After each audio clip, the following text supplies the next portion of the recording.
ఒరే వెంకటేష్ నాన్నరా పార్పుతా కొడుకు తిరుపతిని పేవాసనేరా ఎలాంటి మాటలునే దెబ్బైపోయాను.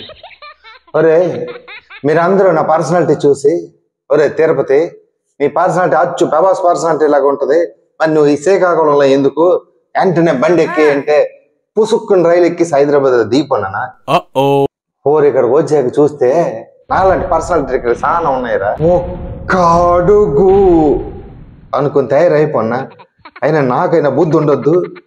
పర్సనాలిటీ ఒక్కటి పేపర్స్ నాకు ఉంటే పేపర్స్ అయిపోతాం ఎట్రా ఆలోచించాలి కదా. అబ్బే చేతిలో నోట్లు సిల్లర్కి వచ్చేసినాకు కానీ తెలియలేదు. ఇప్పుడు ఏంటి చెయ్యాలా అలాగని చెప్పి వెనక్కి వచ్చేను సుమే పట్టేస్తానే, ఎలాగైనా యాక్టింగ్ చేసేస్తానే, పట్టేస్తాను పార్సల్ పట్టేస్తానే.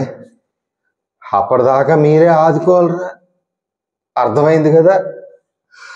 డబ్బులు అంపరా బాబు, ప్రస్తుతానికి చాలా ఇబ్బందుల్లో ఉన్నా. 4 రోజుల నుంచి భోజనం లేదు. నీళ్ళు తాగి బతికేయగలనురా, నీళ్ళు తాగి బతికేస్తే గ్యామర్ దెబ్బతినేస్తాను.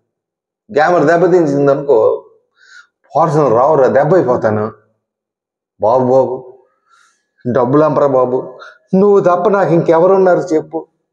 ఉంటానే మరి. అరే బాబు ఈ ఫోన్ పెట్టేసి లోపల ఆ ఫోన్ పేకి డబ్బులు అంపిరా. ఉంటాను రా, బాయ్ రా.